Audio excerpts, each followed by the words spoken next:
King and Yates, they bridging the gap. From the US to Dubai, put pins on the map. Ball is life, and that's a fact. And a baller's life, about that exact.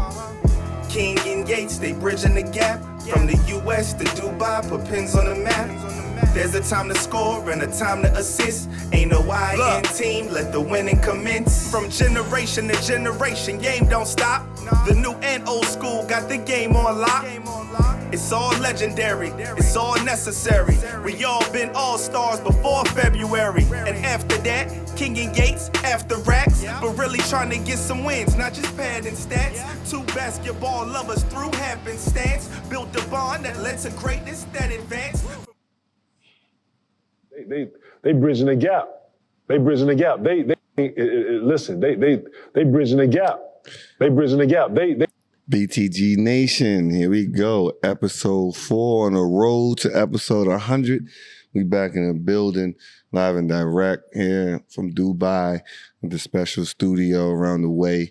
Young OG here, Yates OG over there, getting it right, the bucket on. This is what he doubled up again. We back with the HMD merch, different colors because we got flavors now. We got flavors now. Yeah, man. I actually signed up for a workshop on Monday, right? Monday morning to do some little educational stuff that I've been working on. And I was like, you know what?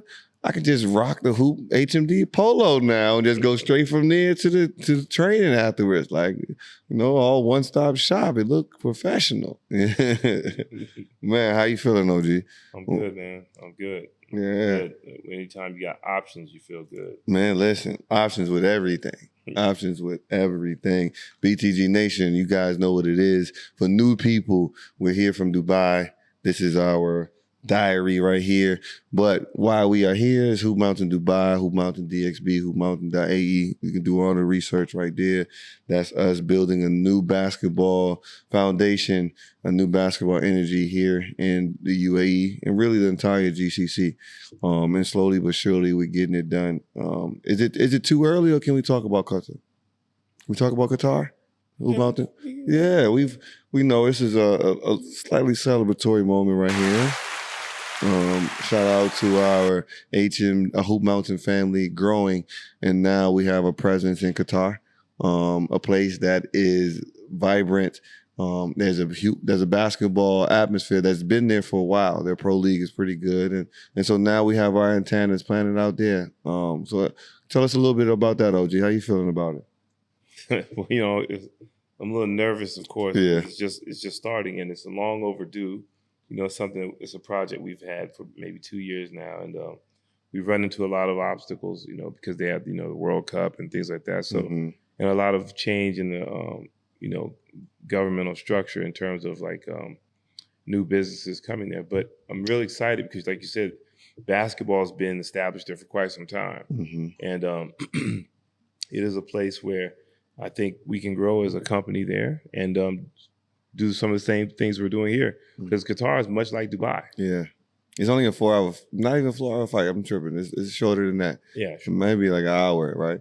I'm excited for everything that's growing up around us. Like, man, just the vision that we have for if and when, inshallah, everything goes right, woo, it's going to be jumping here. The youth basketball at the grassroots level is going to be fun. Yeah. It's going to be fun, but you guys just stay tuned. But listen, man, this is a different type of episode too. King, I forgot it was like the holiday season. Episode 3 dropped and we ain't mentioned nothing about Thanksgiving. I actually forgot until one of the parents reminded me today. Colin reminded me. Yep. Colin reminded me, shout out to C because he gave me some books for the young buck. And so I was like, it is about to be Turkey Day. It is about to be Turkey Day. So, holiday season is cool. But I got to give a little energy right now. It's BTG mix time. Lee sent something through. This is a rage against the machine type of vibe right here.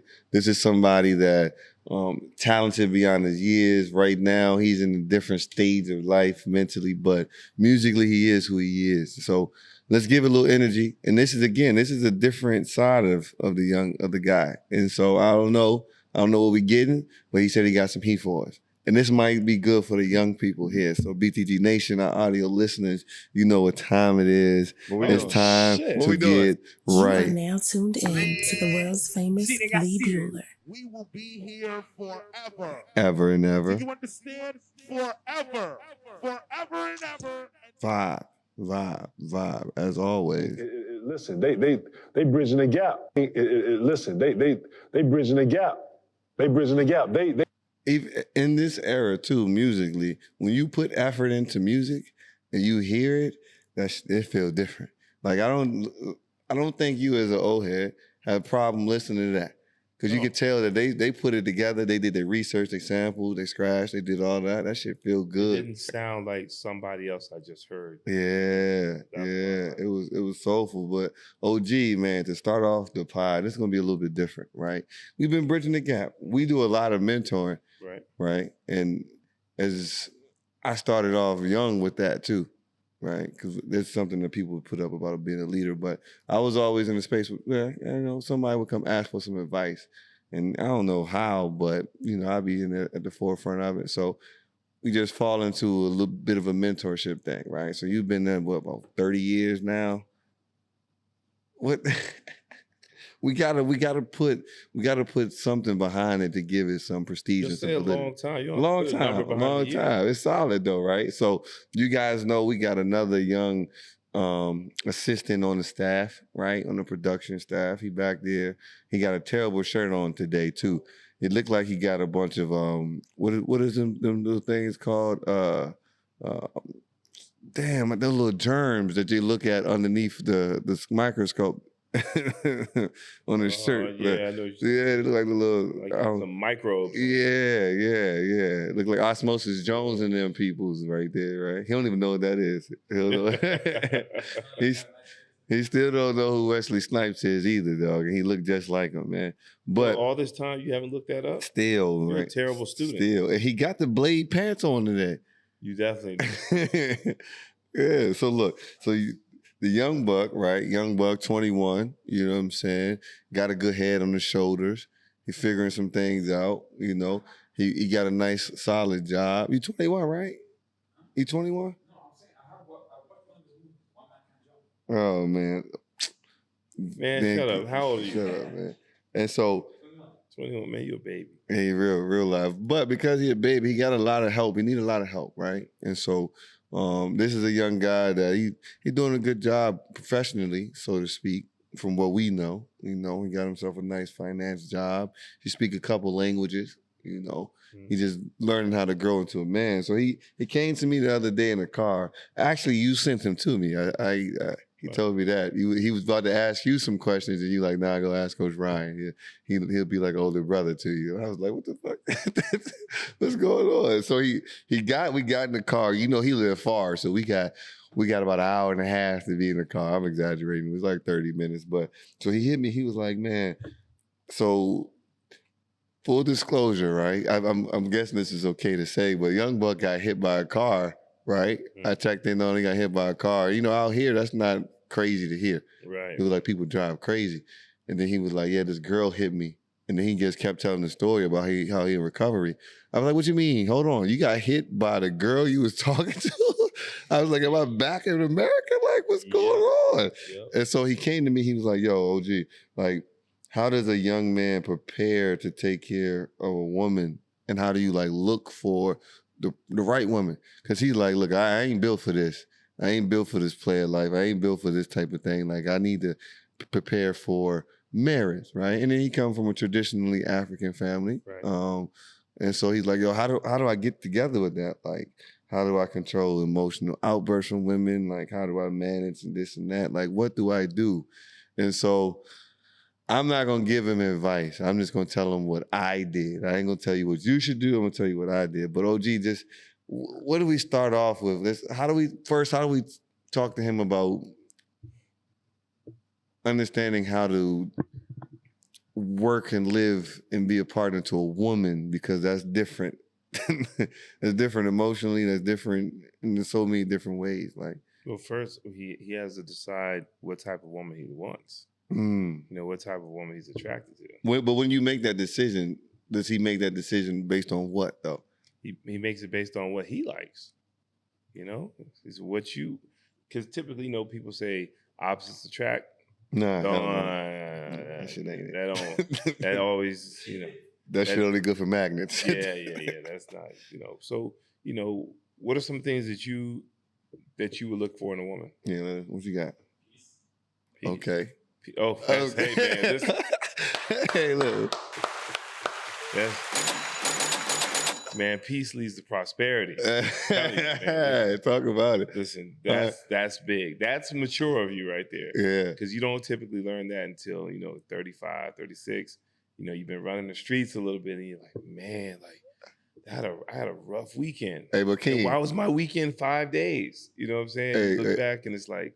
King, you know what speeds up that maturity? What? Getting hit by a car. Yeah, you're right. Getting your foot ran over by a car, like. As soon as he told me that last year, I thought about that Martin Lawrence movie.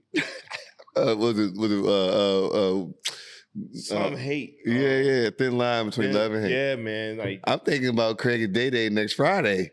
That too. It's a long list of them things. So, you never really got into explaining why she ran over you. Listen, what did you do? What you do to her? We always do something. Okay. What did she say you did? Yeah. During that moment? Just what she said. Not just during that moment because it led up to something. Why are you pissed? How you piss her off? She said the way I was acting was weird. Was weird? I was distancing myself from her. I was uncomfortable around her. Okay. I wasn't the same as I used to be. Okay. You started. But why did you start doing that? Because she comes when Bush mentioned opposites go on track. Yeah. Her lifestyle was completely different. Oh, so you started to realize you didn't like what you were seeing. I don't like her as a party. Okay. So this is. I got a question that I think you just dropped. Did she live in the same neighborhood as you? Yeah, she lived like 2 streets. It was your neighbor, pretty much. I walked to her house in like 30 seconds. That's your neighbor. Yeah. So that's rule number 1. Yeah. You got to make sure that wherever you crap, Yeah, you don't eat. You can't have it that close to the crib. When it's that close, that's when you're making a decision that you're gonna really, really try to make it work with this person. But if you know what I'm saying, you're dating and you're still keeping options open, Let me can't be that close. Yeah, let me tell you. Let me take you to another level. What I had to learn from him and my uncle. When I was getting my first car, a lot of people in America, you can have custom license plates, right? Like it can be Love Bear or whatever crazy little thing like that, right? Early, I got a quick breakdown. I was like, look, get the most generic license plate you could possibly get, one that looked like everything else. YZ42367. I was like, why? Because like you got hit by that car, you may get you a crazy ex, and when you do something she don't like or you break up and you leave, she gonna go around that parking lot or where she know you be at all the time looking for your car. She gonna flatten the tire, she gonna key your car, and she only gonna be able to do that based on the license plate. Yeah, just make you a target. Yeah. Because you and this person could be like on the outs a little bit. So while you're on the outs, you guys may have agreed to say date other people. Yeah. Or maybe you didn't agree to it. But you're just checking out something else, You want to test drive a car before you buy it, right? But if you out and about and you got a specialized license plate, yeah, you're a target. Yeah, you gotta put limitations on you got a circle, right? You gotta put a bubble around that circle of home because you gotta protect that. Women do it naturally, as they should, because dudes is creeps, right? But as men, we gotta do that too. You gotta put like, all right, I'm not just gonna be inviting her all the way in. Like, I'm not gonna be doing all this. Like, go places where y'all both gotta go separate ways until you know that it's cool, because you can't be getting ran over by a car.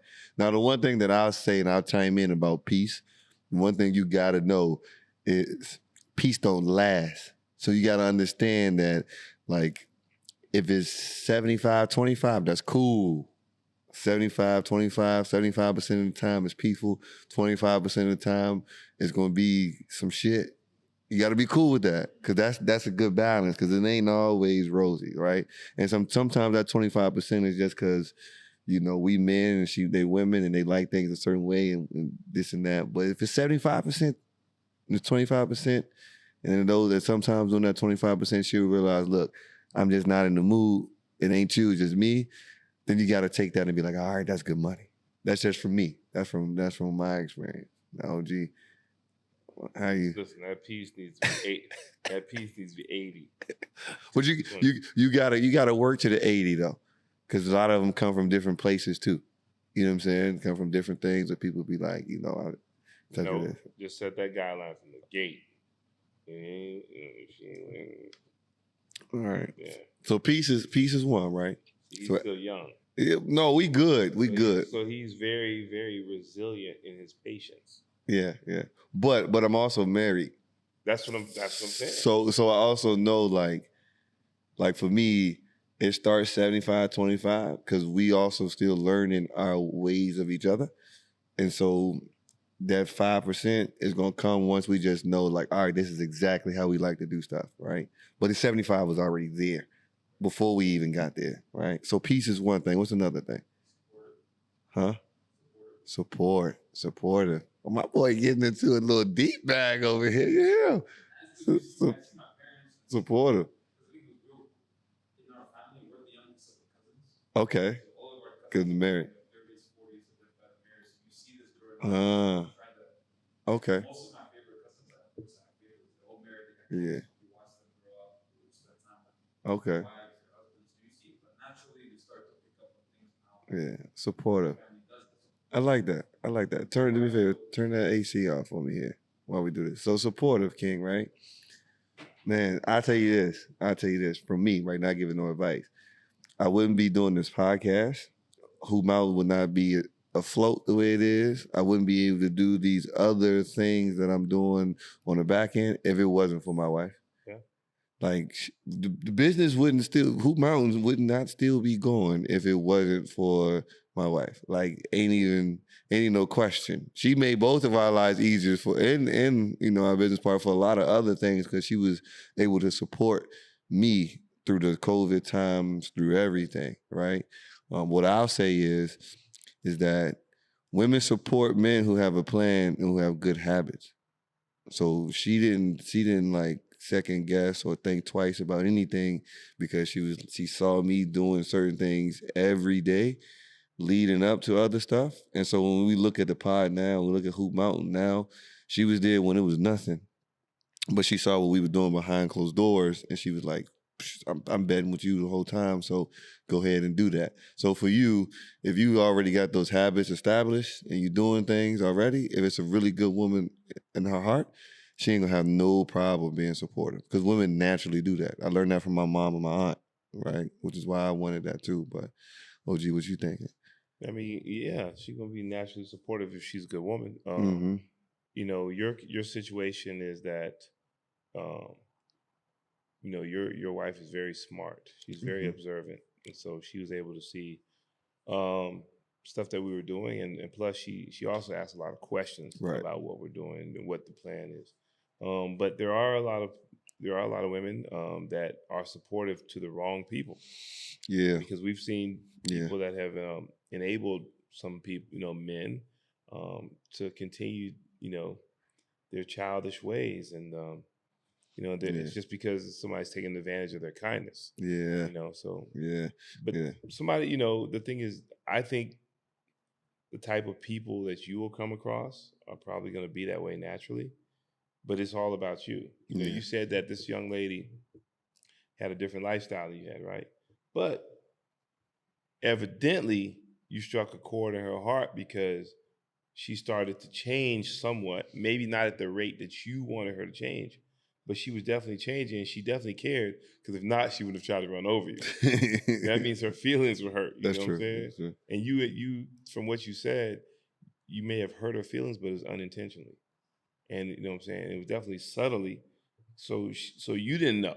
Yeah. But for her, it was a big thing. So anytime somebody tries to run over you, it's and she a little crazy, which you need a little crazy, but you need it in the right space, right? And so, but it got to be genuine support. So Coach King said the key thing: it got to be about you, right? It can't be about what you got. Or what she think you got access to. It gotta be about you. Cause You know, I'm driving a Lexus at home. I got a two-bedroom apartment. I got access to certain things. I'm going here, I'm going there. When I get to Dubai, I ain't got that. I got a Mitsubishi Lancer. Yeah, the studio. It ain't this and that. But as my mom and my aunt and Uncle Roll and all them say, it's always about you. If you got to announce yourself when you walk into a room, that room either too small for you or you ain't supposed to be in there, right?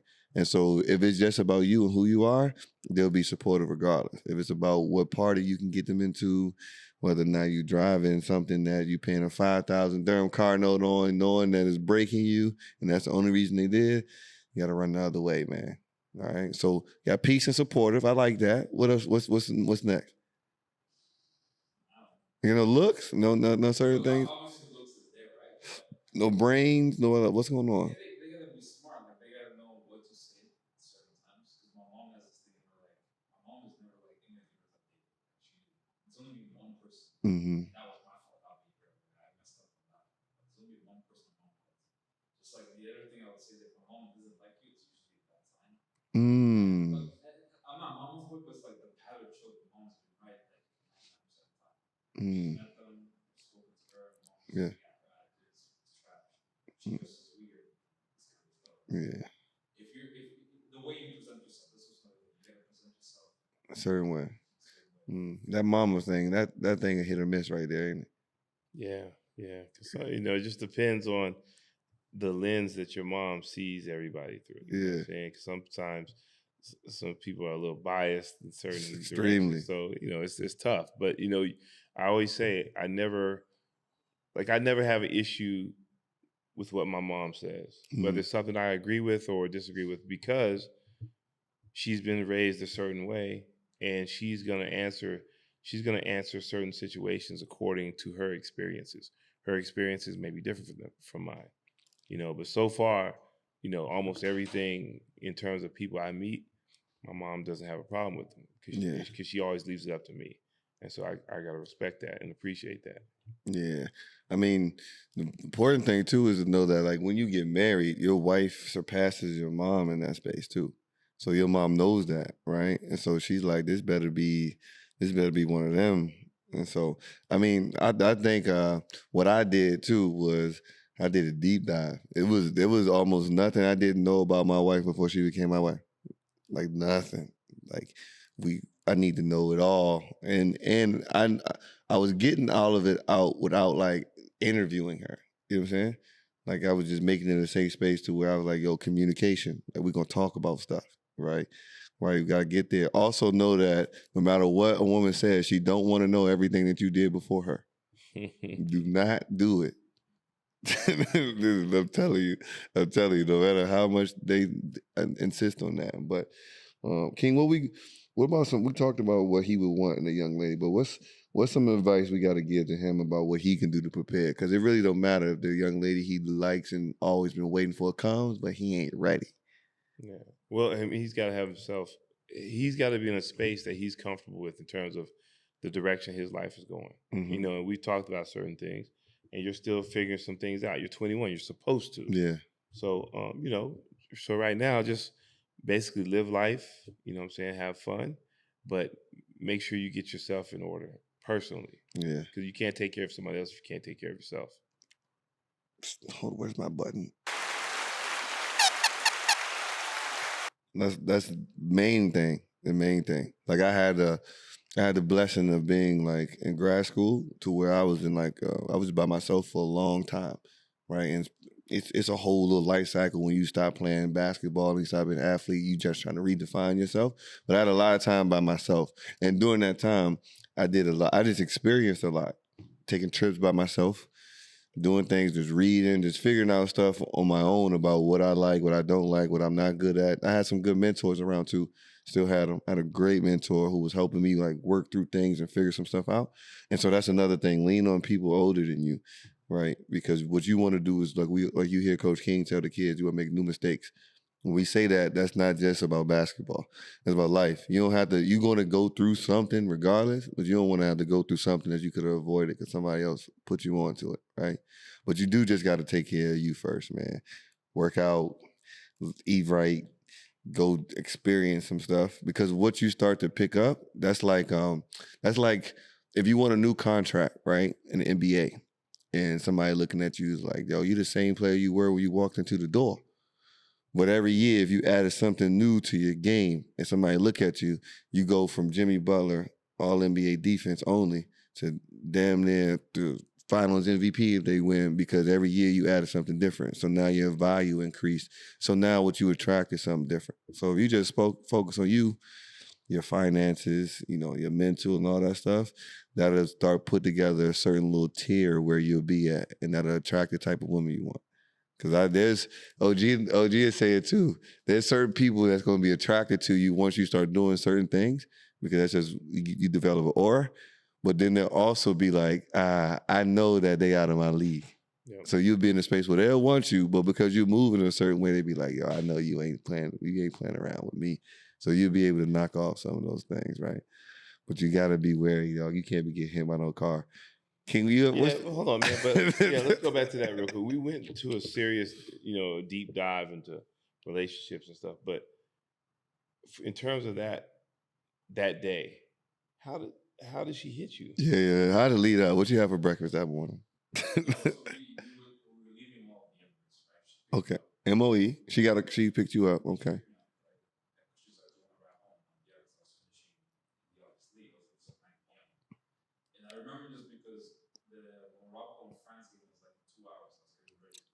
She's Moroccan? No, she's Lebanese. Okay. So I think when we're in the car, I wouldn't say I was mad, but I wasn't really talking to her because I found out certain things. What'd you find out? So she told me to her face, and I gave her credit, but it was a bit too late. She was telling me that I wasn't the only guy she was dating. Oh. For me, I'm not that kind of life. Were y'all in a relationship? No. Were you in a relationship, or was y'all filling it out? Look, no. If you didn't verbally, both of y'all didn't verbally say y'all committed, then y'all what? Yes or no? I didn't say anything. Did she say?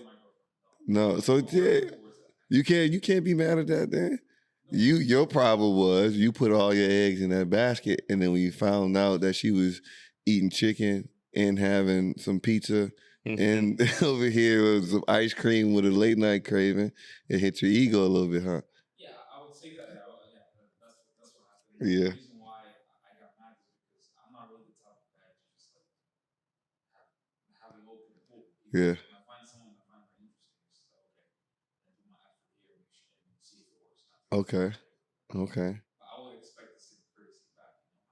So when she told me I'm not the only guy, I'm like, what the hell? What did you listen to Coach King in the last podcast? What did Coach King say at the end of the last podcast? King, what was the post game wrap up? Stop expecting you from everybody else. How are you going to expect somebody to carry something the way that you would? And they think about that, right? Yeah, the hell you do. That's a far out bubble out there. Yeah. So she hit you, and she hit you with the whip, right?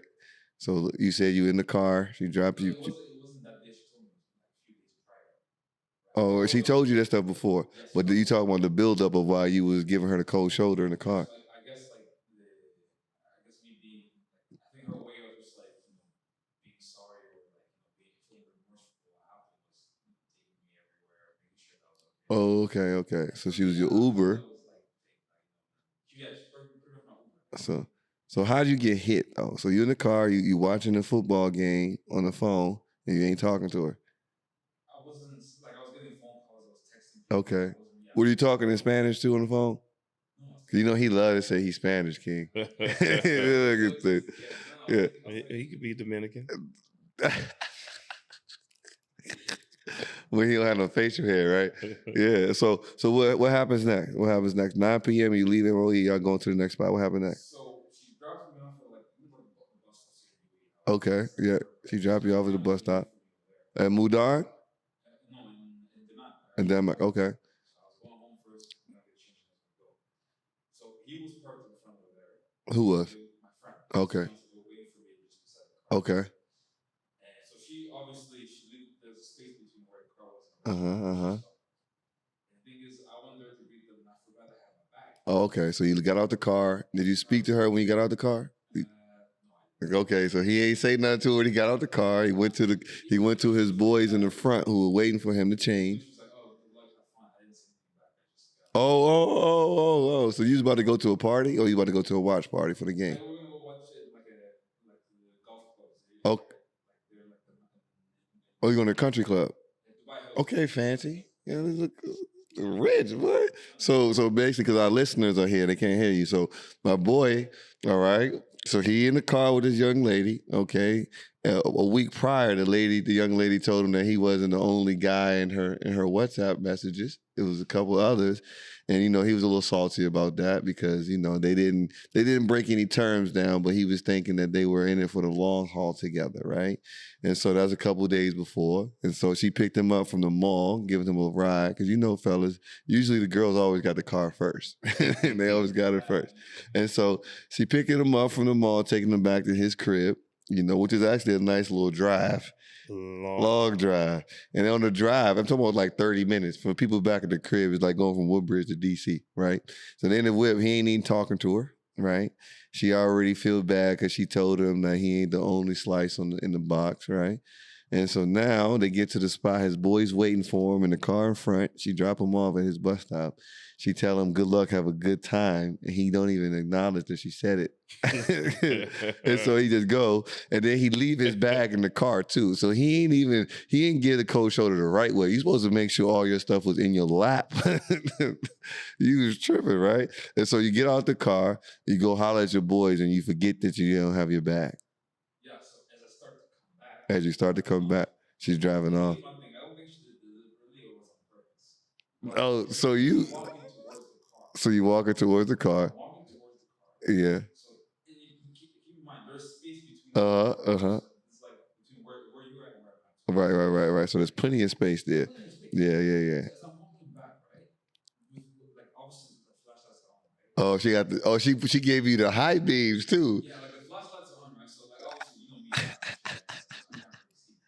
Next thing you know, like I feel like something like tapped my knee and I'm on the floor. Oh, so he didn't even know he got hit. Yeah, I didn't know. So she blinded you to distract you and then popped you. Hey, deer in the headlight. Hey, slow. Listen, dog. Oh my goodness, my man.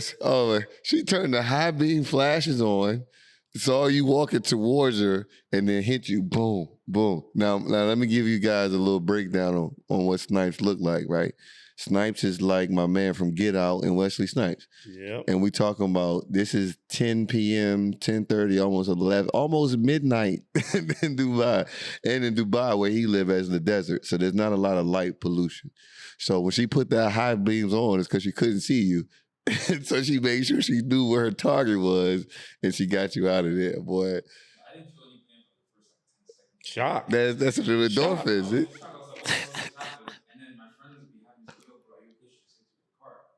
She just hit you with the car and friends got out. So when she hit you, did she take off? Yeah, she just drove off. Man, she done got serious. Oh my goodness. Snipes, man. Hold on. Sorry. So she ran off. She drove off. What'd your boys do? He just picked me up and was like, yeah, let's go. And I was like, okay. So we went to watch the game. They didn't take you to the hospital? So no, I didn't feel anything in that moment. Oh, damn. Like 5 minutes, that's when the pain hit. And what type of damage did you have? So like initially what they were saying was a contusion. Contusion. Yeah. Like a bruise. Yeah, Okay. bone contusion doesn't last for months. Yeah. So Did she ever apologize? eventually she had to. Yeah. She had to. Well, first of all, what type of car she drive? That one was like a Mazda type car. Oh, she had a Mazda, like Mazda 6. I don't remember the model. I think it was like a Mazda type. It's one of the small cars. Yeah, Or it was okay. a Nissan. Actually, I think it was like a Nissan. Ultima, it was like the Ultima. He got hit with like a Nissan Ultima. Hey, listen, kid, we gotta wrap this one up on King's Corner, but we gonna come back. Clearly we gotta keep giving this young man some mentorship and advice. But boy, that was King. What's the craziest thing a young lady ever did to you in your past, way back when? I got several. I got a couple I can't mention. But, man, I can say this was long time ago. I had a young lady stab me. Hey, listen, man. Yeah. Hey, listen, y'all. You from the era where the women used to carry razors under their tongue too. Shut up, man. But no, it was just like, some people carry things a little too far, man. And so thank God, I was at one point an athlete. Not. You recovered quick. I'd have been, oof. Man, listen, man. That's wild, man. But man, it's holiday season. Let's go ahead and get into holiday season, because holiday season is also really important for athletes, especially basketball players, So this November, December, so it's Thanksgiving, Turkey Day. We love the family time there, Christmas, Hanukkah, Kwanzaa, all those different things. Holiday season means holiday basketball tournaments. Yep. Holiday tournaments are big in high school and college. Yep. And so, King, what's some of those things that you remember most about college? I mean, not college, about preparing as a coach for holiday games? Because that's more so NBA and then college and high school. As a coach, yeah, probably the biggest thing is preparing to have separation with my players from their family from those tournaments. Yeah. And trying to get them to understand it's not so much you being away from your family, but being with your other family. Yeah. In preparation for those games. Because when you have young players, sometimes they don't understand, man, this is my first time being away from my family for this holiday or whatever. Mm-hmm. The older players kind of embrace it because they want to get a chance to be in their own space anyway, and they're still in a safe space because you're with your team, and so that's the biggest priority for that. That was the biggest priority for me, just making sure everybody understood that, yeah, you are away from home, but you're with your extended family, right? Yeah, and it's worth it. That period too it makes up a lot of ground. So if you have because you get to practice longer because school's out. Yep. Right, so you get to practice them every day, and sometimes 2 times a day. Pretty much, if you're a good program, you practice 2 times a day. Yep. Right, and maybe skills in the morning and getting other stuff later. But however your coach break it down, but you can create some separation amongst yourself and the conference right there, and some new kids get some confidence, especially some of the people that you're trying to bring along. Yep. Like that holiday time, that can be when everybody makes a big turn in the season. What's some of the best memories you got from holiday tournaments as a coach?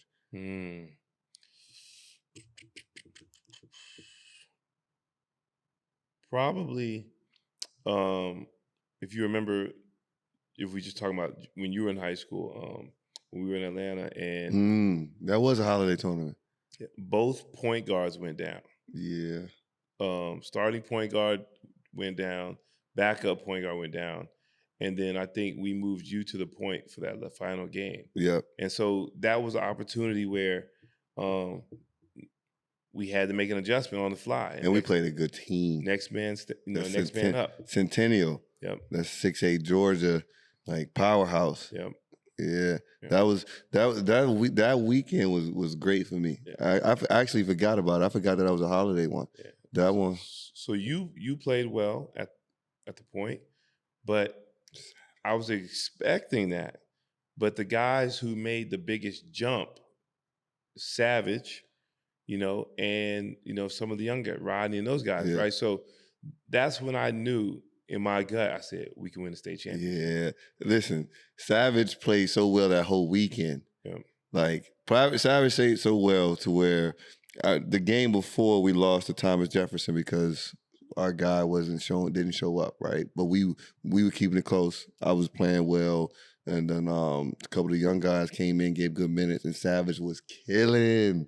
And I was looking at Savage, was like, did he just hit 5 3-pointers? Like, so much so to where I had a good shot. It was probably like just 2 or 3 feet in front of the half-court line. But I shoot those and we practiced them. I could have made it. And I had scored a good amount that time. But I saw Savage open and he had hit 4 or 5 that game. So I gave it to him. And his shot was still online. But I was like, man, I probably should have shot that. But I had so much confidence in him then. And so me knowing that and seeing that, looking back at that, I was like, yeah, you're right. We was about to take it to a whole nother space. Like it felt great.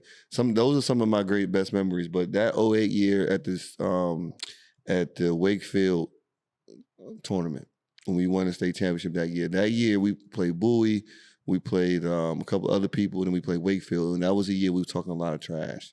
There was so much talk between the two, and we just smacked them. You know, that Arlington and AVA thing was real.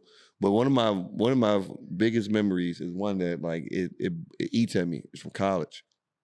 College, my senior year, we always played in the Don Glick tournament, which is at Bridgewater. It was a Christmas tournament, holiday tournament. And my senior year, we had played like a D2 school or NAIA school our first game, and I had 27, right? Cooking them.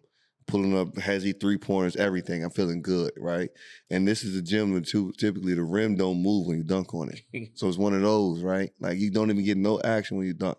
And so the next game, I'm hot. So the next game we play a North Carolina team that's pretty big in the region. So we got to beat them if we want to get an at-large bid into the tourney. And so I probably had like 23 going into the last like 5 to 6 minutes of the half.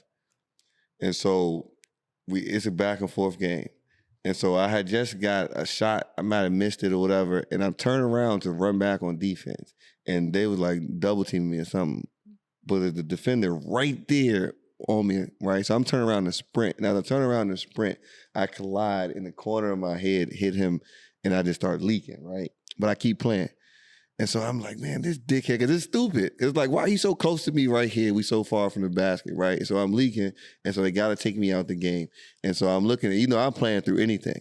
And so I'm trying to get back in the game, and my trainer hit me back. He said, look, I can't stitch you up because it's too wide. You got to have more. You can't go back in the game. And we end up losing. And that eats at me because I was like, dog, I was on the way, and we needed that win for that region to get in the tournament at large bid, and we ain't get it. I like never forget that shit. But the holiday season is always when we had big moments, And so as players, those are the guys that are looking forward to going over to states to play college and high schools from here. You got to be prepared for that. Because those are the moments, too, where people miss their family the most. Yep. But that's when you got to lock in the most. Yep. You got to lock in the most. Let's get into some basketball, man. We've been watching, so now you guys see Coach looking off to the side of me, looking off to the sides. We do our catching up on the NBA stuff in the middle of the pod. We watching some stuff. But we're looking at it right now, and we talk about it all the time. But I think it's important to mention, I think KD and LeBron could play 30 years. Yep. Like I'm looking, and how many years, Snipes, look up how many years KD been in the league. I think KD on like 19 or something like that. Gotta be. Just check it out, right? And so Bron on 21 or whatever. Bron could really play 30 years in the NBA, King. Yep. Speak to why that longevity is so crazy. Bron and KD could play a long time. How much was it for 16 years. It's not, of course, Bron is God's gift to basketball in terms of his physicality, but he also takes care of his body, puts a lot of work into it. Yeah. But the other factor is the game is softer and there's more space now. Yeah. And people think that it's more space because guys, there's more stretch fours or stretch fives, as you want to call them. But really, it's just guys standing out there, and we're probably honoring them too much. Because there aren't really that many bigs that are knocking the tray ball down like that, where you got to crowd them in the corners and things like that. And so, for guys like LeBron, like the other night when he had 37, I watched him make a move. When he got past the first guy, there was nobody in the paint. Nobody giving him any resistance at the rim. And the closest guy to him was his size. Yeah. And so thinking that's LeBron James, he's supposed to have multiple bodies going at him. Yeah. So if this is the way the league's going to be, yes, he could play till he's 30. And please, for these people who don't really listen or watch basketball, what Coach is talking about right now, everybody from that era, even the Paul George, because Paul George was from that space when the NBA still had two bigs, right? These guys used to go to the basket, right? There used to be a Dale Davis type. There used to be a Yao Ming type. There used to be all these type of big bigs, the big bodies there to contest you at the rim, to make you have to finish around. You talk about LeBron scoring the last 23 points against the Pistons. What did he have to score over top of? Right? There was always Ben. There's always a Tim Duncan. There's always a Mari Stoudemire. There was always a KG. We can go down and down the list, right? And even if there wasn't a superstar like the guys that I named, there was a PJ Brown. There was a Glenn Big Baby Davis. There's a Perkins. People get on Perkins, but Perkins was a threat down there. And so that's what the difference is, because it takes a different wear and tear on your body. Yeah. So you don't have to be an all-star as a big to be a difference maker. Looney's showing us that right now. Mm-hmm. Looney's a big part of Golden State's success because they shoot a lot of outside shots. Mm-hmm. How do they get their second chance opportunities? He's getting rebound. He's kicking it out to shooters. Mm-hmm. You know, let something happen and Looney is not there. Trust me, everybody on his team will be saying, we need him back. I mean, think about Golden State. Shasha Patula, whatever his name is. JaVale McGee, Andrew Bogut. Yep. They always had a rim presence. I mean, when we as the Lakers, when we won, AD, Dwight Howard, and JaVale McGee. Yep. Right? I don't think there's been an NBA champion. Milwaukee. Yep. Right? Like you go down the list, there's always a strong presence that's down in the paint. But it's few and far between. And so KD and LeBron, man, LeBron really could play until Bryce get to the league. Right. Because how many true 7-footers are there in the league right now? Well, let's talk about the body frame of the 7-footers too. I mean, you got Brook Lopez 7 foot, but then you got Wemby and Chet 7 foot. Right. Well, I'm saying when I say 7-footers, the guys who like to rebound. Guys who like to defend the rim. I mean, we got to put AD there because AD does still get, he's the league in blocks. He's a hell of a defensive presence, but he wants to be. Yeah, when he wants to be. Then Embiid. Yep. Right. Joker's big. He's working on getting better defense, but he's not a real presence there. Rudy Gobert. So I don't mind putting Joker and Rudy in there. You know why? Because they'll stick their nose in there. Yeah.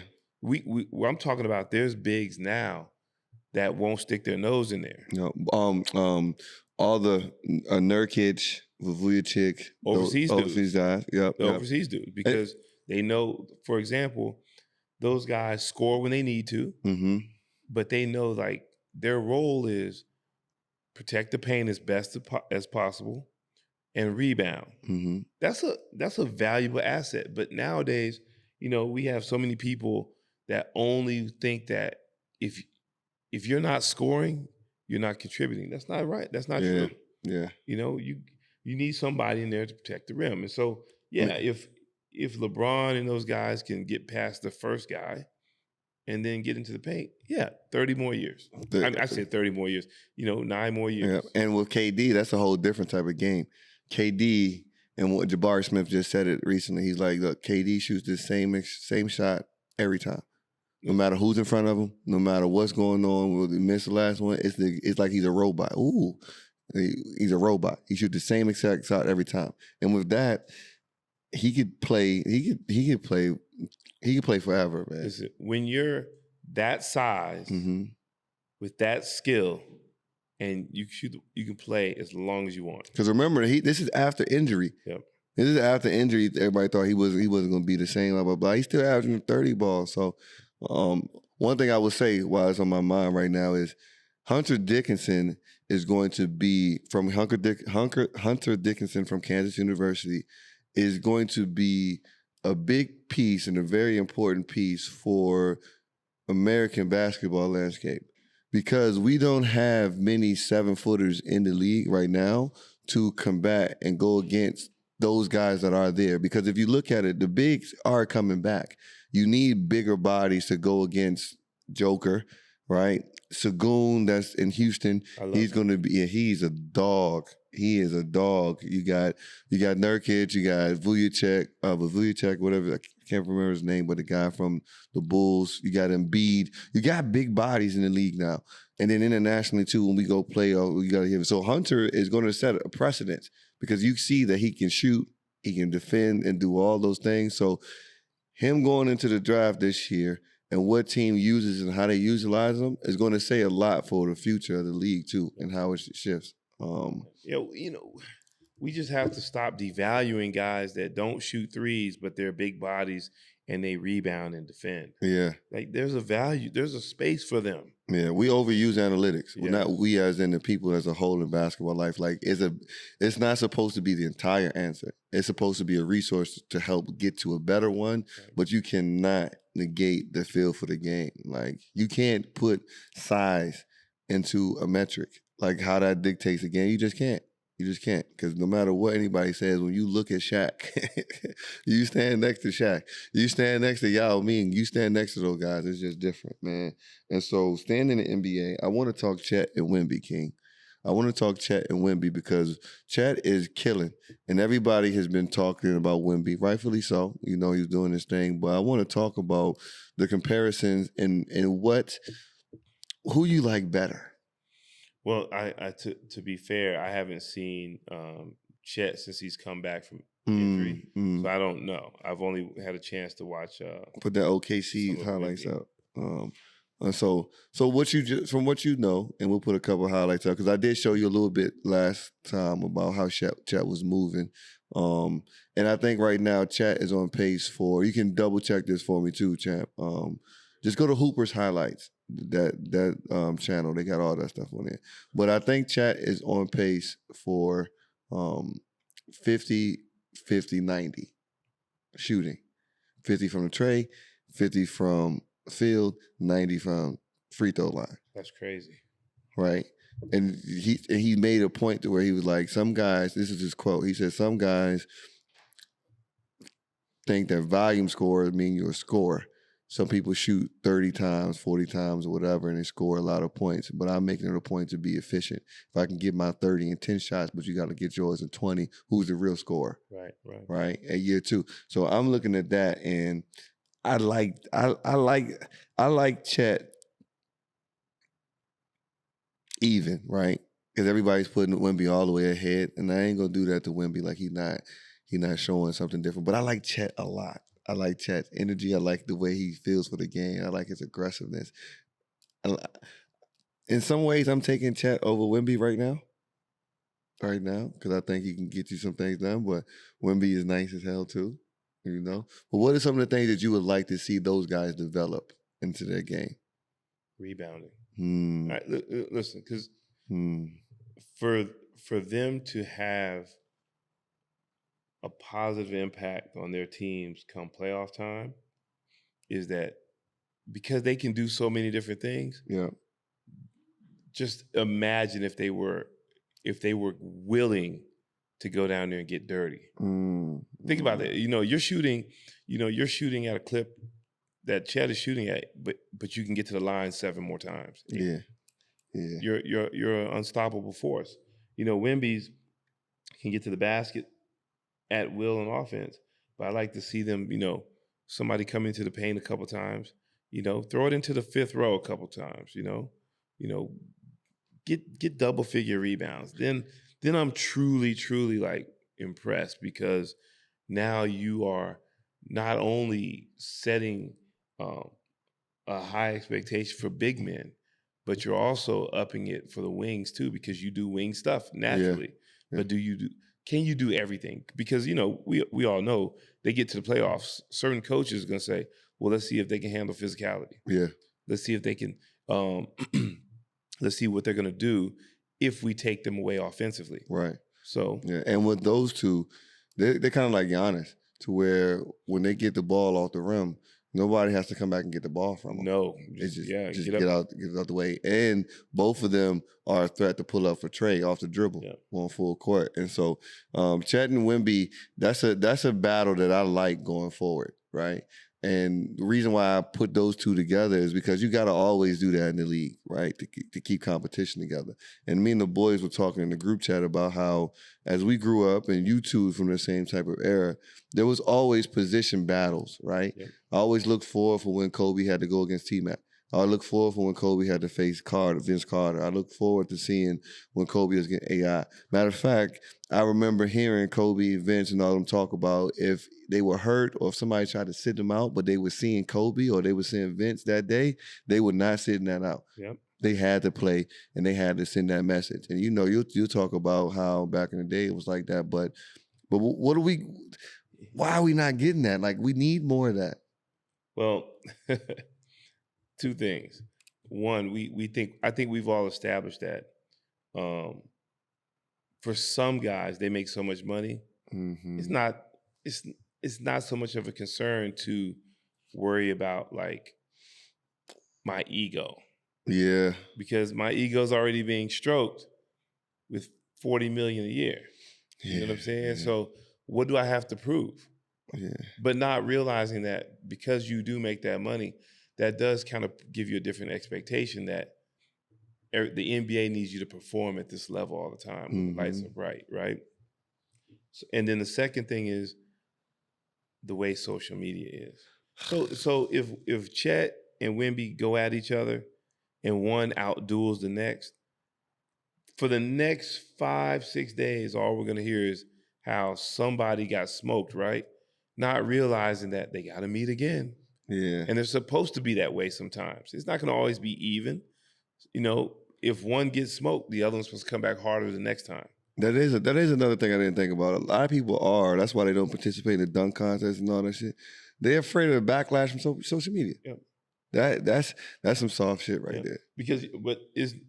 But to their defense, sometimes it's not just about worrying about what other people say. Sometimes it's about your brand. And then that's the thing. You always talk about, you already secured the dough. I know, but some people, some people are you know what I'm saying? Some people are like, I'm looking to keep making more. So. And what we know, right? Because we building this brand here. Branding is about storytelling. Yep. Part of your story got to be some ups and some downs. That make it better for the people who gonna market you, right? Yeah. And so, but to stick with that social media part, because part of the reason why we have the issues with competition and everything, it starts with the grassroots and starts with things beforehand. And so we mentioned it with hip hop when we talked about the first episode when we played the first person shooter and Cole was rapping and you was like, "This is what I love right here," right? And then I gotta get you that new Drake stuff so you can hear him spitting too, because he got back in his bag. But those guys come from an era to where they were influenced by what was considered like the golden years of hip hop, right? The guys that influenced them to do this art were carrying a different type of integrity for the art. And so you just naturally had that because you knew your guys had a certain respect for the game. And so in the NBA, when you look at basketball, it's the same thing. We talk about what comes after MJ and what comes after Kareem, what comes after Magic. It's Kobe, it's Shaq, it's KD, it's T-Mac, it's Duncan, it's LeBron. Those guys come after that, and that's what the inspiration is. And what comes after KD and LeBron and D Wade, but it's boom, boom, boom. So, you talk about the golden years of rap, right?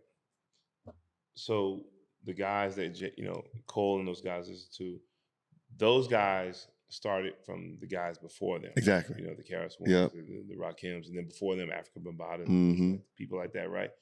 But here's something they all had in common.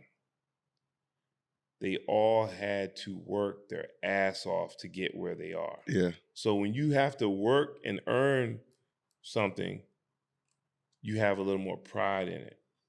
And you take it seriously no matter what stage you're on, whether you're in a small, intimate venue or you're in a big stadium performing. And with the NBA, you think about the guys who became stars, they had to work through some type of adversity at some point. Whether it be going through a tough college coach, going straight from high school because you needed the money ASAP, earning your stripes in the NBA. What I mean by that is, 1 or 2 years, even though everybody knew you were going to be one of the brightest stars, they still treated you like a rookie. And, you respected that. That made you a better player. It made you a better teammate, and it made you a better professional. And we don't have that now because economics say if this guy's making $7 million, $8 million his first year, what's a guy that's been, even though this guy's been in the league 10 years, he's making $3 million. Yeah. What's he going to say? Because, management is always going to make sure that this guy is protected. Yep. And so that, that kind of tears away at the fabric of grooming this person to actually lead the franchise. So there's a couple of things in that, right? External factors. We mentioned a little bit before, right? So 2 things. I'm going to say this first part quick. We got to stop. We got to make sure that kids, you guys that are playing, stop playing for Instagram. Yep. And so my boy, shout out to Skull, Monday night music. We'll have a mix for Monday night soon too. So he sent me something in the group chat for me and my boy. He was like, yo, just listen to the whole story. And it's a guy talking about how disappointed he is in the era of today because they're hooping for Instagram. Yep. A guy put together a whole mixtape, warming up and everything, and only scored 8 points. Right. And, the mixtape is all 8 of his points. And it looked like he was doing a lot, right? But it was like a role player type thing. On his Instagram, he got highlights as if he got offers and stuff like that. And his offers is the Johnson's and Wells cooking school, right? But he carrying it like he only doing this to get some likes and say, yo, bro, thanks for this and that. But you're not really in the gym, not working on nothing, right? And so reminding the young bucks, like, Instagram is not a real place, man. It's not something that's going to exist once you put the phone down. Like, you really got to go put their work in. You can't work out in order to get an accomplishment for Instagram. Instagram not going to reward you for this game. Right. You got to really be out there. You know what I'm saying? And so the second part of that is I look at guys like SGA, Dinwiddie, and a few other guys that got some success right now. They come from a certain environment. So the guard whisperer, right? And when I show you the video, you'll recognize it. He's been training SGA and all those guys since they were like 16, 17. And I remember you talking about John Harnett, Uncle Ro always brings up the kitchen. There's certain guys, everybody know who Kitchen is around the way. When you're coming up and you're talking about everybody had to work hard for it, there's certain things that talent do, but there's always people behind the scenes that get talent together and remind them, you ain't shit, you better work. Right? And I don't know if we got the same type of people doing that right now. Not enough of them. Maybe parents aren't allowing it. I don't know what it is. Maybe people are doing a bad job of putting people in position. But you alluded to it before, right? Like, there's something at the grassroots level to where there got to be something built around those kids to remind them that, hey, we are built on work. We see it with Team Takeover because that's what's happening with those guys. They're in a certain environment because I've seen it. I know what Coach Keith's doing. I know what Vest's doing. I know what all those guys is doing. And so kind of speak to that. Well, those guys can be very transparent with you and tell you the truth to make you better. And you're going to follow the script because everybody knows them, after all the hard work that they put in. So they're at a level now where, no one's not going to know who the Team Takeover coaches are. Yeah. But the problem is, how many Keith Stevens are there? Yeah. And how many Coach Vest? There's not many of them. Yeah. There's 2 major programs in every city. But if you think about how many cities are there in the U.S. that the guys are playing AAU basketball, and how many kids out there that could potentially be very good, but they're just floating from AAU team to AAU team because they're looking for their opportunity just to shine instead of working hard and trying to make it work. And so that's where we're getting lost. Those guys that you named, they're doing what they're supposed to do, and they're keeping it real. But some of the other guys, that are coaching these kids in the summer, they're in it because, one, they want the status that goes with coaching some high level players. 2, maybe they're trying to move up and get a coaching job, and so they're not necessarily telling these kids what they really need to hear. So the one thing that you talked about though was the collaboration that happens between coaches and trainers like that, right? Because what I do know is people from my era we're about to bridge that gap. We're about to change and, make the culture get back to what it is because we came from that tutelage, right? We were with Takeover when it was DC Blue Devils, when we were in Fairmont Heights gym and we was just a hot gym. It was no AC, shirts versus skins, no Nike, nothing in there yet. You had to earn your shoes before you can get it, right? We came from that space where everybody play outside at Pentagon City, where everybody do all those things and we all just been in the gym. We come from the spaces where we had to go to elite camps and play all day, every day, whether you were top 5 or whatever else. And so a lot of us now are in those coaching spaces, but a lot of us don't have mentors. A lot of us don't have right mentors or guidance to get things. And so some of them do listen to the pod. So you mentioned how like some college coaches would go and put John Harnett or certain guys and say, hey, I need this guy to get better, but I don't have time to do it. But kind of speak to that because it's also a way you can get paid doing this. This is how you can get paid so you can get, you can get the fruit of the time that you'll be spending in the gym. But kind of speak to how if you're a coach or if you're a trainer, how you can have this relationship. Well, as a trainer, because, I used to train, in the DMV. Mm-hmm. If you're training kids and you don't have a relationship or any type of contact with their high school coach or their college coach, then shame on you. Mm-hmm. Because you should be talking to them and saying, hey, coach, I got your kid. He's going to be with me for 2-3 months during the summer. Can you give me a rundown of what you need him to work on? And it may not be exactly what that kid wants to work on, but it's something that's going to help him advance his career with that coach. Because at that particular time, that's all that matters. That coach is trying to put you in a space where you're going to help their team be successful. And, for the college coaches, listen, everybody that knows basketball knows that when you sign your contract to join a staff or you become the head coach on a college campus, you're on borrowed time. Yeah. You don't have as much time as you used to because of social media putting pressure on ADs and school presidents to have instant results. And so that's causing a lot of coaches to speed up their process in terms of developing their team.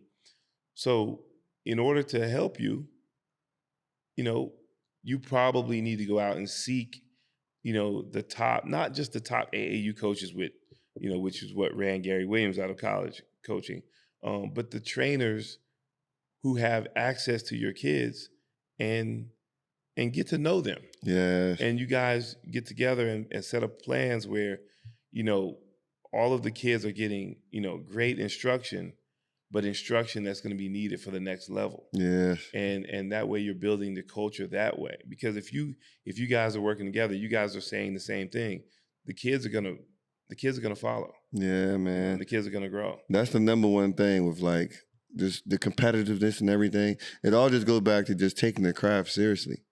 Right? Like really putting in the time and taking the craft and enjoying that process, man. Yeah. Because it's like the wins and losses are all over the place, but you really got to enjoy waking up, going to the gym, putting in that work.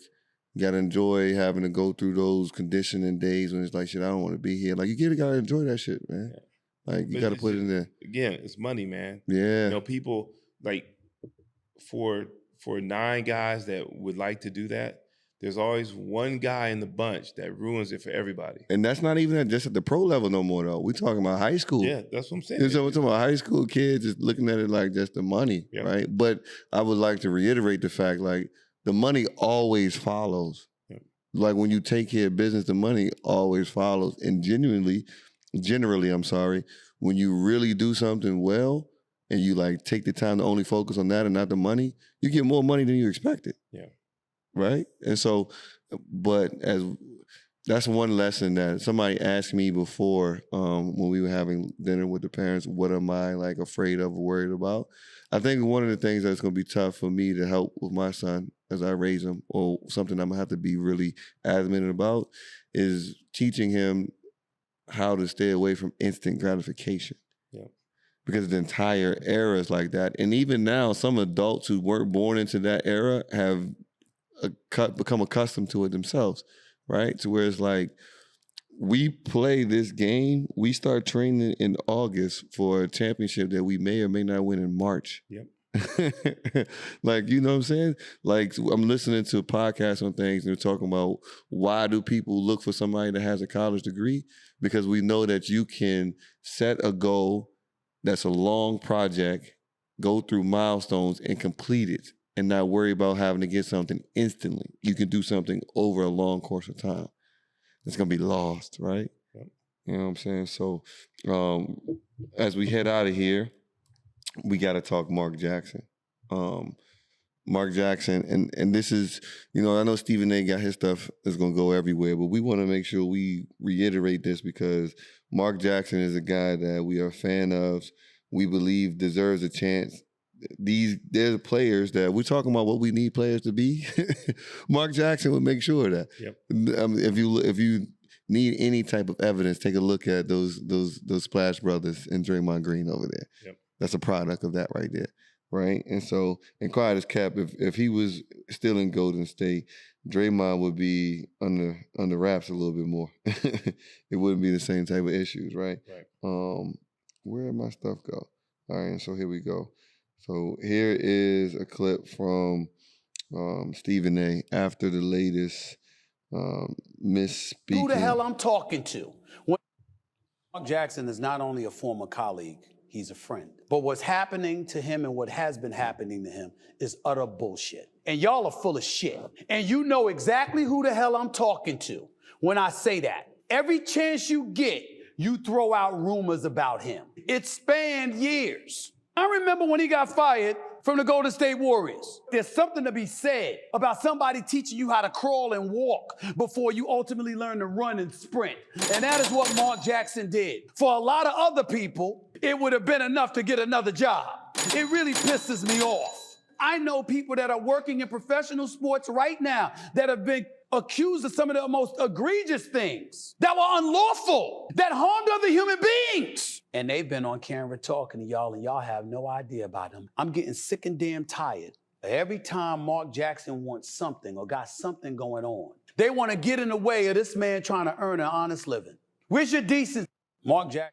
So that's also for the people who say Stephen A's Uncle Tom or whatever else it is. So just to remind people, because you know the inconsistencies and people like to forget, but we gotta.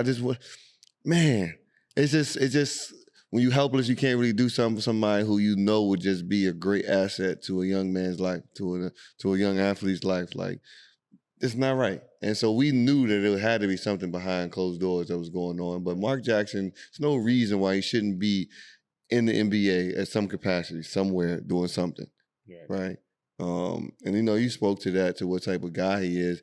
You know, you like to watch those videos of Malcolm Grant who do the breakdown of the old players. Yeah. He had to remind people who Mark Jackson was as a player. Yes. You can give a little breakdown so a guy like Carlo who listened to it can go do some research. Man, they almost got the same body structure. That's why I said it. That's why I said it. Man, listen, insane.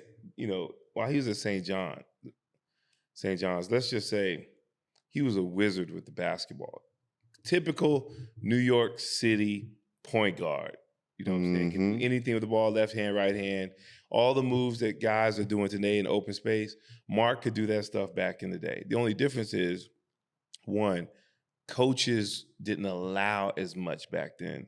And so, you know, so guys kept it a little, you know, they kept it as basic as possible, just not to hear coach go off. Exactly. But they used, you know what I'm saying, they used their God-given ability when, it, you know, in tight situations, and you could see the creativity there. And then, you know, Mark goes to the NBA, gets Rookie of the Year. He's a bad boy, man, you know, and then he has a really good career, makes some great runs in playoffs. Top all time in assists. Yeah, you know, and, you know, you just get to a situation where, you know, he's a guy that is a coach on the floor. Now he's a coach. And so, you know, you get a chance to be under the tutelage of somebody like him, which, you know, I'm glad people brought back up that, you know, Steph was definitely going to be out of Golden State because they didn't know how to use him. And he was hurt and all the other stuff. He dealt with injury, didn't know how to use him. You know, whenever you're a first-round pick and you're not you're not allowed to play in the fourth quarter, there's an issue. Mm-hmm. And so, he went there and gave those guys confidence to be themselves. Before there was social media jumping off, he called them Splash Brothers. Mm-hmm. Shit, really, that should be trademarked by him. Listen, man. You know what I'm saying? So, he's the one that, even though you may have some deficiencies, but if he gave you confidence to be you, play harder and step out of your box, be a little uncomfortable, and he made those guys who they are. Mm-hmm. And of course they got better each year, but he's a big part of that. And so, Golden State hasn't looked back since. But there's a lot of stuff that, since people are, big at doing research, and they need to go back and look at some of the things that went on in terms of why Golden State did, what they did. Because you don't necessarily fire a guy that wins 50 plus games without their starting big, and they fall short. You give them one more year with everybody healthy to see what happens. But they had situations where management had, assistant coaches recording private coaches meetings. Yeah. Who does that? Yeah. Who does? Nobody does that. Somebody out for blood. Yeah, you know what I'm saying? So it wouldn't surprise me if it were someone either currently with the organization or from the past that maybe just doesn't like Mark Jackson and releases certain things every time his name is mentioned, because he definitely should have a coaching job. For sure. And so, what? Well, there is a point about Mark Jackson. He's also a pastor. Some people have had an issue with him. Religion, yeah. Yeah. But everybody that's played with him dispelled that. Everybody that's played for him dispelled it. Using that to run as a story. Yeah. So here's the thing. There's often times when management is here, or ownership, whatever you want to say, right, has an issue with the coach maybe having a little too much power. Yeah. You see what I'm saying? Yeah. There's been issues, before. Like I said, there's some high school jobs that I clearly was, basically, yeah, I should have gotten the job. I was clearly, super qualified, the top candidate for it. But I've had people tell me that you probably wouldn't fit into our structure here. What do you mean by that? You're too much of a loud voice. Yeah. But you would think that that's what you would want, for a coach. For a high school coach. You know what I mean? And somebody trying to lead young men and young women, because you have the managers and whatnot, and it always spills over into the girls program as well too. So that's probably it, man. The power struggle. That's those people that don't know how to work on a team. Yeah. And then there's also some underlying issues, right? Because of course those are billionaires at the top that, it's like this guy here, and he was one of the few black coaches at the time as well. On top of that too, and just some breaking news, right? Bradley Beal's going to be out for 3 more weeks for lower back strain. That's not breaking news. That's right. That's normal news. That's normal news, right? But then you think about what that means for KD and all those guys. But breaking news. Before launching a lawsuit against Toronto that includes questioning of Adam Silver's objectivity, the Knicks owner, James Dolan, resigned his positions on the board of governors, influential advisory, finance, and media committees, according to the memo obtained by the ESPN. So given all that has occurred lately, I have to come to the conclusion that the NBA neither needs nor wants my opinion, Dolan wrote in a memo to Silver that he copied to the 29 other league owners in July. And so this is what happens. This is just dropped by Woj. And it sounds like, there's been a lot of issues with the Knicks before, ownership issues, and the Knicks haven't been good in a long time. Everybody knows it's because of ownership, right? People don't want to go there. Yep. But it's hard to get an owner out who still makes the most money out of all the NBA teams without a winning team. So it sounds like NBA, more stuff is going to come out for sure, but it sounds like Silver is finding a way to push him out of there without having to force him to leave or force him to sell. Right. And to be honest, the Knicks, it'll be better for the NBA if the Knicks got better leadership. Yeah. Way better. And so it'll be interesting to watch that. We'll watch how that unfolds the next couple of weeks. But BTG Nation is post-game wrap-up time. OG, what you got in the tuck? It's playoff season for us with our young teams, and it's all about game prep. Mm-hmm. Game prep is not the morning of. It's not 30 minutes before. It starts weeks before. And as you wind down to the playoffs, it definitely starts the night before. You have to start visualizing what you're going to do in the game. And you have to start getting ready emotionally because, you get up in the game, you're going to have emotional high. You got to understand it's hard to maintain that emotional high the entire time because there's runs in the game. You have to understand you have to go in there even keel and be prepared for anything. Let your emotions go crazy after you win. And so it's just game prep, man. Game prep the night before. What you eat, how much rest you get, what you think about in terms of the game, and just basically showing up ahead of time, getting your stretch, get your shots up, and being ready to play. Because that's something we were a victim of last weekend with our 14U team. Preparation. So, preparation. I knew before we started the game, and Snipes was there. I told him, I said, I don't think we're going to win this game. And sure enough, we came out there and laid an egg, and we made some runs, had a couple sparks there, but it wasn't enough to get us over the hump just because we got off to a bad start. So it's game prep.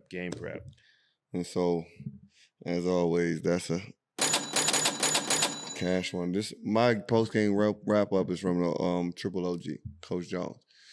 Coach Jones, shout out to you. Hold up, you say I'm Triple OG, so shit, Coach Jones is. I don't know what to say after triple. Hey, nice. What's after quadruple? Yeah, because Coach is a 5. Yeah. Maybe about 6. What is it? About 6. What? I can't say that shit. What? Fin triple? Yeah. Spell it. I don't believe that. It's. Man, I ain't heard that shit before. Fin triple. What's after fin triple? Oh shit, you made that. He quadruple OG. Yeah.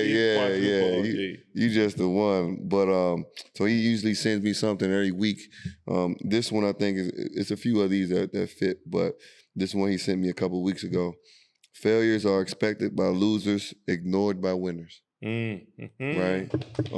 And going into this week, we expect to win, right? And we can't dwell on any of the things that have happened in the past. We got to go in knowing that today is the day to rewrite history. And for a lot of our young guys and stuff, this is the end of the season. And so what I've always talked to my teammates about as I got older and what I was taught is you want to be remembered by your last game. Yep. So make sure your last game is your best one. Yep. And so BTG Nation, this is the last episode. If it's the last episode, we don't know what happens tomorrow, all right? But we're allowed to be back here again. Thank you. Let's keep rocking. Make sure you follow, like, subscribe, review, all that good stuff. Our audio listeners, keep logging in. Send us some suggestions on what you want to hear on the mix, and I'll shoot them to Lee. But as you know, Hoop Mountain DXB, hoopmountain.ae, check us out. Follow us. We're going to have something dope dropping during the winter break.